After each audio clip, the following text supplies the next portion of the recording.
Hi guys, we have come so far to week 7 already, so we are halfway there.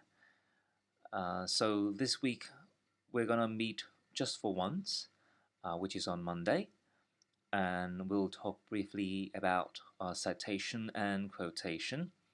Some of you did say we do it mainly for avoiding plagiarism. Of course, you know it's more than that. So we'll take a look at the rationale for doing so, for doing citation and quotation. So this week we're going to meet once, and in this tutorial we'll talk briefly about the rationale for citation and quotation, and we'll do a quick review of the way you cited in the week 3 activity, and we'll also analyze the language of citation, including the reporting verbs that we will use quite frequently when we cite. Yeah, so true, we are going to use citation and referencing for avoiding plagiarism, but it's also very important that these two are very important academic writing skills, because academic sources are essential evidences for legitimizing your arguments and perspectives. By legitimizing, it means they are supporting, they are giving solid reasons in support of your arguments. So remember this, citation is not just for formatting or structuring, but also very important uh, literacy skill that you have to master. So in other words, the purposes of citation would be to increase the credibility of your text through borrowing the voices of experts, in that when you use other works, other sources, aside from supporting your view, you're also linking yourself with those experts. So this is also some kind of an alignment strategy, in that you are in line with the like-minded readership, meaning that those who hold the same view as you do would agree with you. So basically, you are writing for those who, for the most part, agree with your view. Aside from saying why you should cite, of course, we should talk about when we are going to cite. So mainly, you may find 5 occasions on which you may consider citing the sources. So first of all, when you are paraphrasing or summarizing some sources in terms of their research findings and statistics, you may want to cite. And then technical definitions, of course, because those concepts do not come from you, but from the expert sources, so you have to cite. So similarly, theoretical concepts, research methods, as well as the literature that includes some of the author's arguments and insights. So remember, those viewpoints are not yours. Okay? I'm sure you might have your own viewpoints, but when you are finding support, you need to cite. So simple as this. So when you are only describing general facts, widely accepted discipline facts, such as words like homosexuality, in that you don't really need to have like technical definitions, then you can omit the citation, or common terms in your field, or information from general reference works like the meaning of sociology, unless you really have to define it again. Or if you are not quoting from academic sources, for example, if you are citing or quoting Bill Gates or Elon Musk, the Tesla's owner, you may not have to cite. Because generally, when we cite, we are talking about citing ideas from academic sources. So if you read research paper closely, you will find that citations basically everywhere in the paper. But the citations in different sections would serve different functions. For example, the introduction parts, the citations would give the reader some background information as well as the justification as to why the authors are doing this research. For example, the topic is controversial, is important, is worth discussing. And in the literature review, you are going to line up the literature to show to the reader who did the similar topic before. And in the methodology, especially when the research methods or the research designs are not invented by you, you may want to use the methods used by other experts or scholars before. So you have to cite them. For example, when you are using case studies approach, so case studies approach are used by many others, or there were some scholars inventing this method, so you have to cite it. And sometimes when you are reporting on the findings and results, you may also want to give a brief discussion as to uh, describe whether the findings or results are in line with the previous research, or are they different from the previous research. So it's basically like whether the findings are true or not. Okay, and sometimes we may want to take a step forward and look into the future. When we give a discussion and wrap up the story or the essay, we need to talk about the so what. Okay, including the future directions, including the insights about the field in general. So you have to cite some similar viewpoints supporting your future outlook. Okay, so the so what question has to be addressed and sufficiently answered. So these are the reasons why you will see a lot of citations in the reference lists of journal papers or book chapters. This means, if you want me to wrap up, the reason why we need to cite the ideas from different research studies, it is to show that you have done your research. It's not just based on your own opinions. As you will learn later on when we are making arguments, when we are arguing for or against a topic, citations or using references will be essential to show our professional, not just writing, but thinking skills, as well as how well we are synthesizing materials from previous research. And then we are moving forward to talk about quotations briefly. So you may think that citation is the same as quotation, but I would say the otherwise.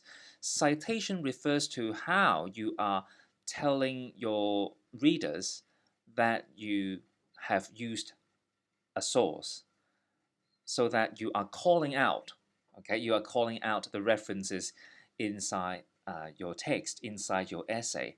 But quotation is the use of certain phrases or even a block of text from the source text and incorporate the content of the original source into your own text. So it will be the quotation. And quotation will be used when the meaning in the saying of the source text is too important to be paraphrased. It's just like the picture here. Talent is luck. The important thing in life is courage. So you may find that this quote is very good, and perhaps if you paraphrase it,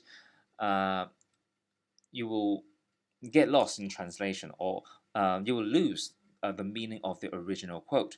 So it is best to keep the original wording and thus quoting the source directly.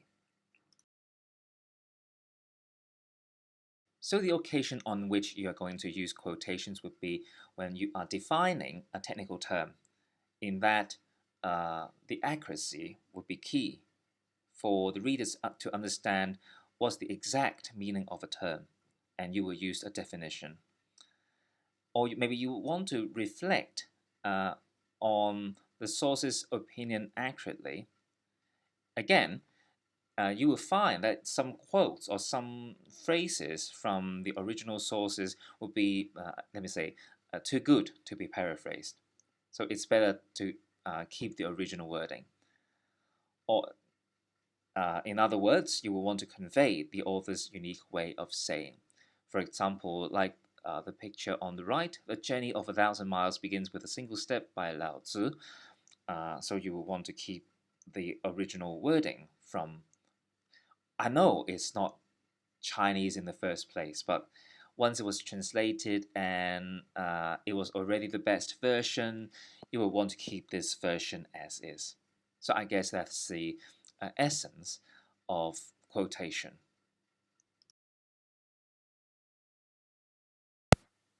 So using a quote from the source text to the target text would look something like this.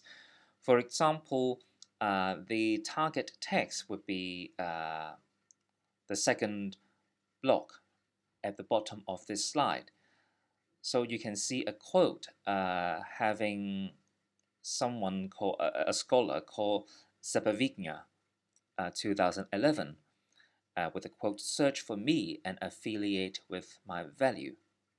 Okay, so this is the target quote from the original.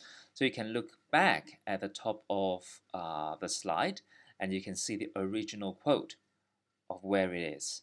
So the whole sentence went.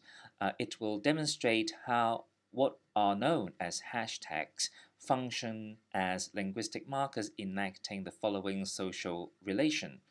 Open quotation mark, search for me and affiliate with my value.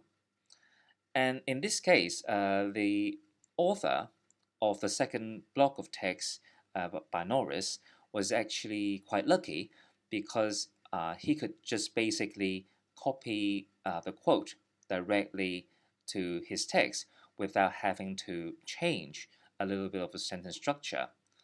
So that means when you are quoting, for example, a definition of a technical term which is in the form of a complex noun group, you have to make sure that in the sentence, what is required to complete that sentence is a noun, so that you can put the noun phrase or the noun group back into the target sentence of your text grammatically. Okay, so in this case, Norris used the quote in his sentence. The use of hashtag in social media activism functions as an announcement to others to search for. So in this case, he used search as an infinitive. Okay, but in the original version is actually an imperative sentence. Search for me. So which is a verb, a main verb.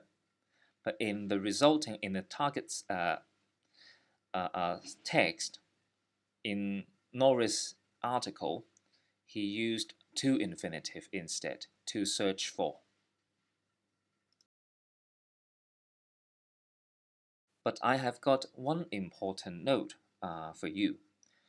Because you are writing short essays like 1,200 or 1,500 words, you may not want to quote over 10% of the overall word count or use block quotes over 40 words in short essays. Because the space is limited, and as a teacher, I would want to see your viewpoints rather than others' viewpoints. So, and I also want to see how you incorporate other views into your own. So that's why in the previous weeks I taught you how to paraphrase and summarize key ideas from the source text.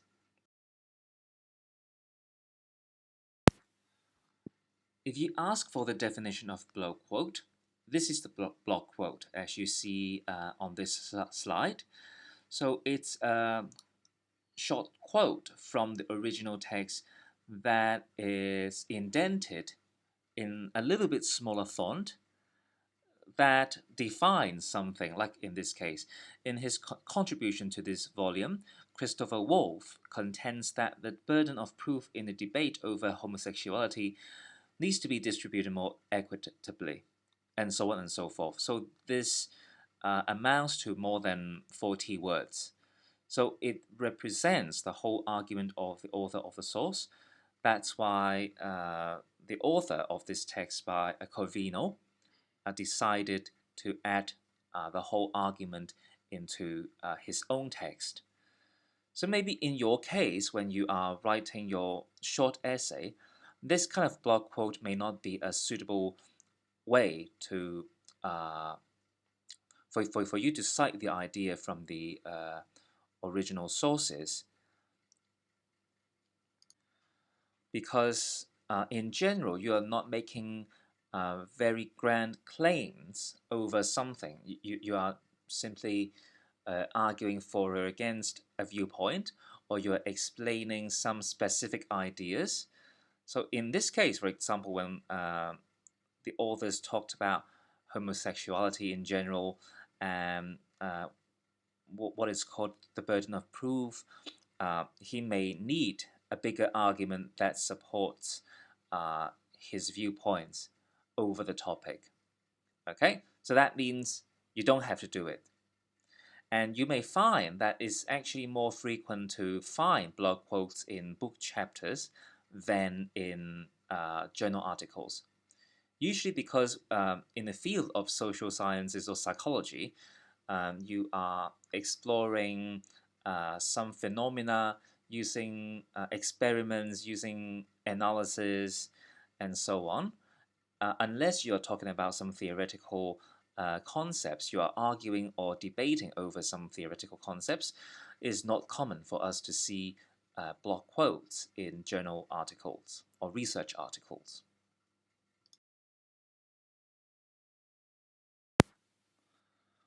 While we'll focus on some of the examples from you during the class, I will also leave some hints for you what you have to do when you cite the ideas in your text. Okay, so that is the language of citations.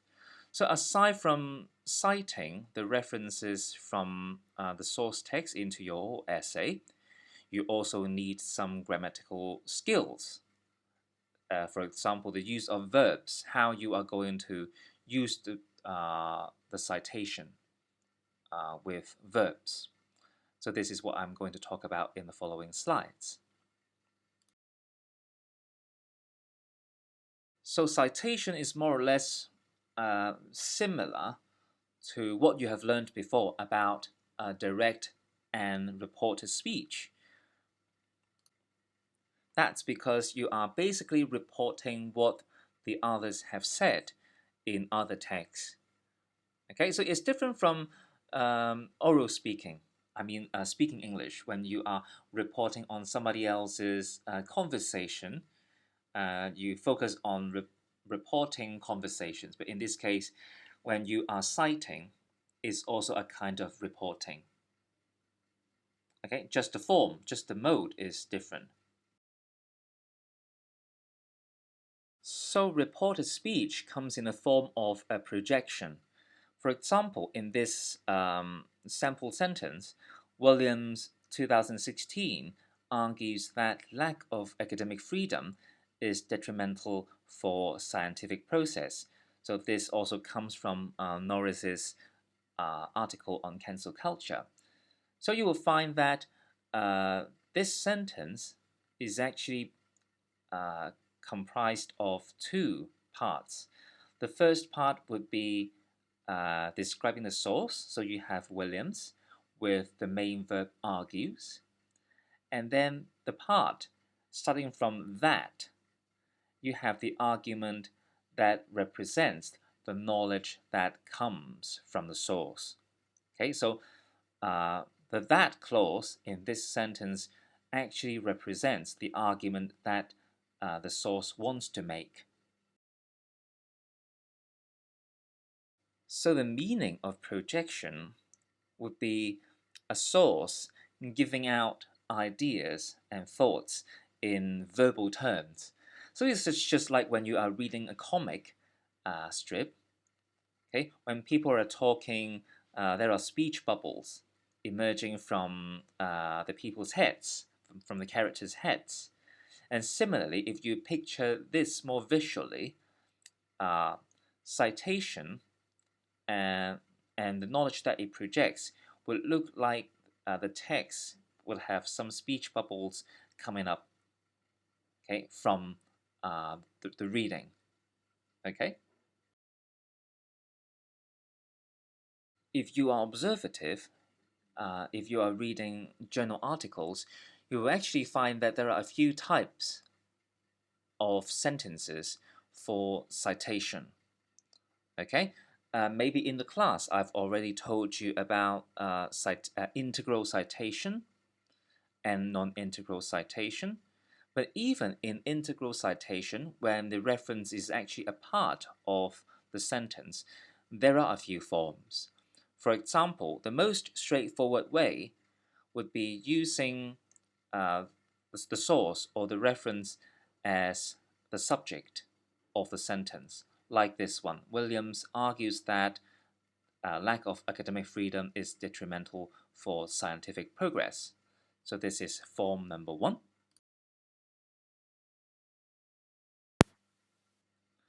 And you may also be familiar with this form, okay, because it's so formulaic, because it's something that your teacher might have taught you before.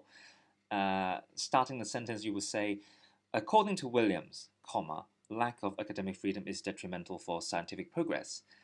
And this kind of form would be omitting the verb. So you don't see the verb argue anymore. So you are basically using the source inside the prepositional phrase that is just a part of the main clause.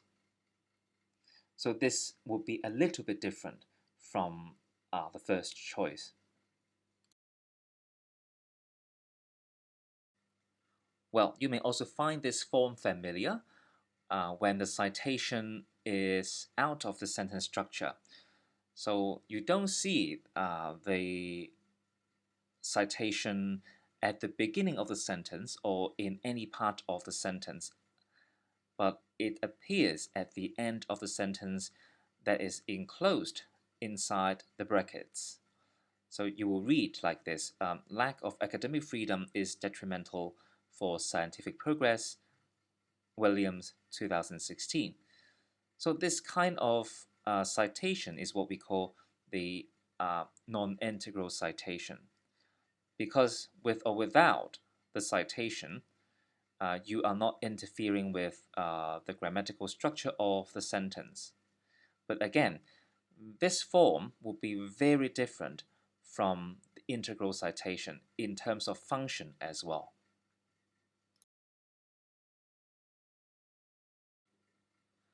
So if you put all these four forms in a straight line, you will find that if you are putting the citation inside the sentence structure, like the first and second one, you are actually foregrounding the source. Okay, although grammatically speaking, the second form would be less emphasizing on the influence of the citation, because we don't have the verb, okay, next to the citation. But still, when you are using the citation at the beginning of the sentence, like according to Williams, you are using the source and you are foregrounding it. But if you change the form into something like a participle clause, like this one, lack of academic freedom is detrimental for scientific progress, comma, as Williams argued.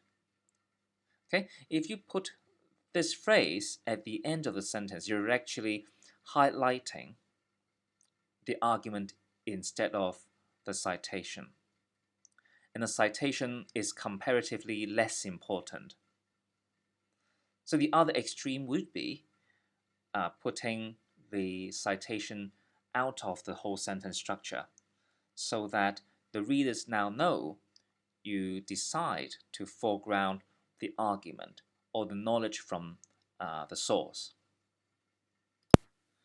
So now you see that citations are not randomly put in the text, but there are reasons behind, or there are rationale, or there is a rationale behind whether you want to foreground the knower, okay, the experts, or you want to foreground the knowledge using different forms.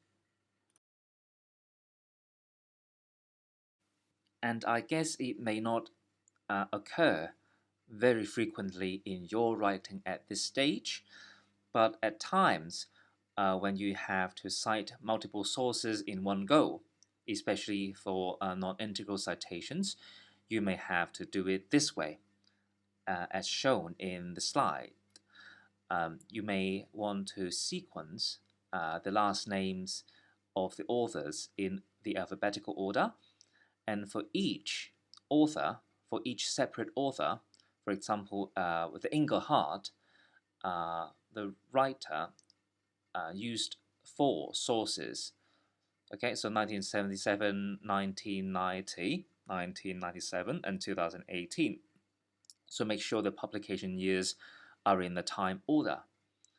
And for each authors, okay, each of the authors, you may want to separate them by semicolons. So you will see when the writer has finished Engelhardt, for references, there is a break between Engelhardt and Norris and Engelhardt with a semicolon. And sometimes we do this kind of multiple sources in non-integral citations for a reason. It is to show that the topic that the sentence is describing has been researched by quite a number of people, meaning that this field or this area has its importance. Okay, so that means the more you cite, actually you are telling the reader that the topic is important.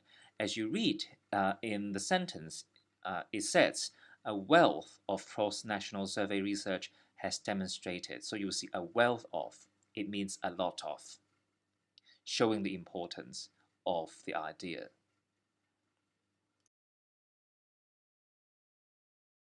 Okay, aside from non-integral citations, in the same passage, you will also find the integral citations will involve quite a number of verbs.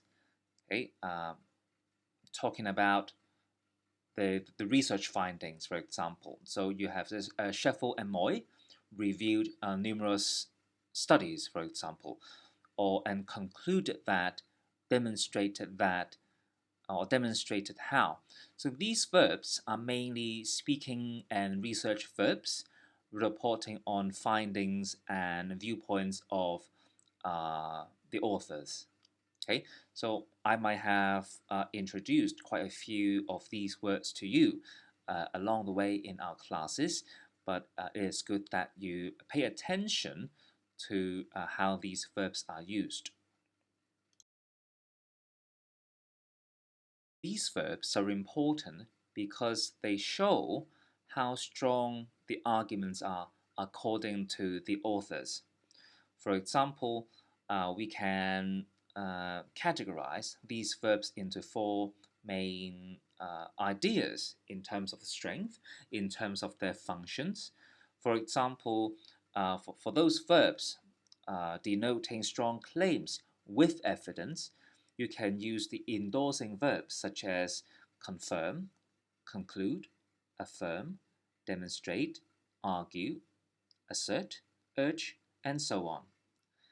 And some verbs are less certain, but compared with the verbs that are distancing the claims from the claims that I will show you in a minute, these acknowledging verbs will still hold strong arguments or strong stands.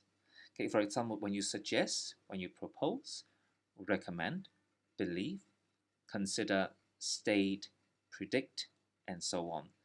Sometimes we consider the verb state, say, describe, as more or less neutral verbs.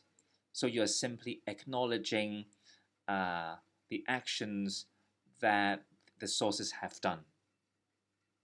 Okay, and then we have the distancing type of verbs.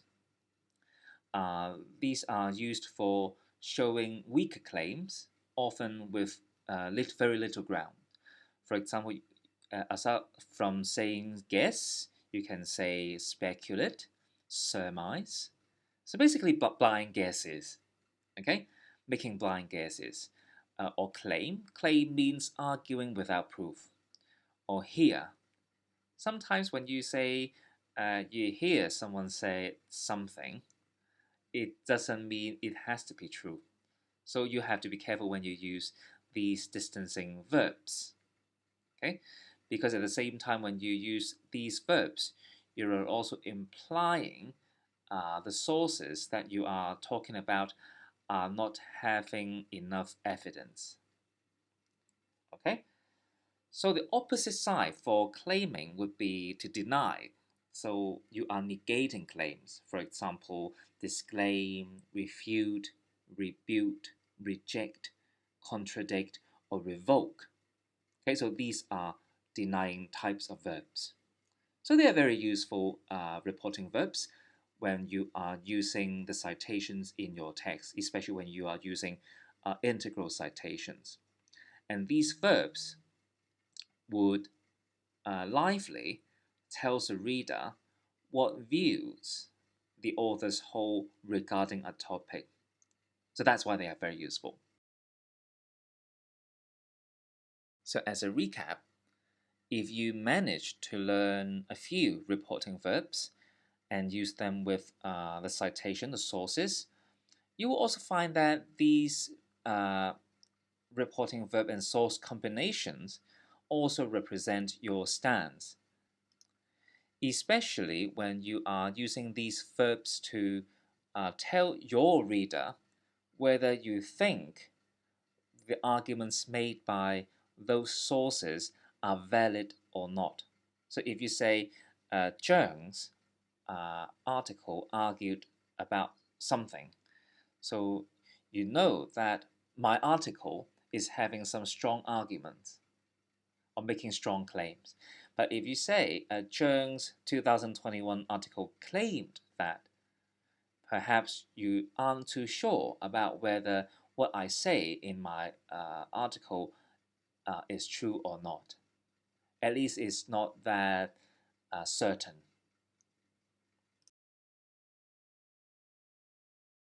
Okay, and I'm repeating what I've just said. Uh, the choice or the combination of the source, the citation, and the reporting verb represents your voice because what is put in your essay represents your own voice. A voice is quite an abstract concept because when we talk about voice, is usually spoken, is usually about sounds, but in writing we also have voice. For example, if we use stronger reporting verbs, we have bigger voices.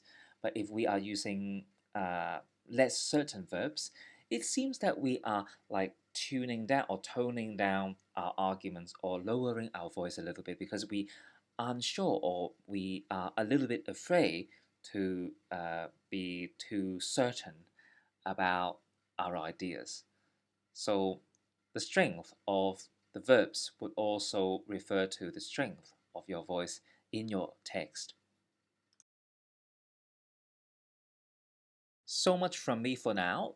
So I hope that you have understood the reasons why we are doing citations and quotations, how we are doing it, and what forms of citations would be related or linked to the corresponding functions, as well as the kinds of verbs that we are using in order to adjust the voices inside our essays. And the skills that you have learned in this lesson would be highly relevant to what you're going to do from week 7 to the end of the semester when we are writing argumentative and argumentative essays or discussion essays. So next week, after we have the in-class assessment 1, we'll start looking at the form of argumentative essays. But I think it would be good that we first of all distinguish between facts and opinions so that we can move on smoothly. Otherwise, if you mistake or if you mistaken facts as opinions, you would be arguing for nothing. Okay, so that's all from me. So take care and I hope you enjoy the class. And I will give you some activities to do together in the class next Monday. Okay, so take care. Have a good weekend.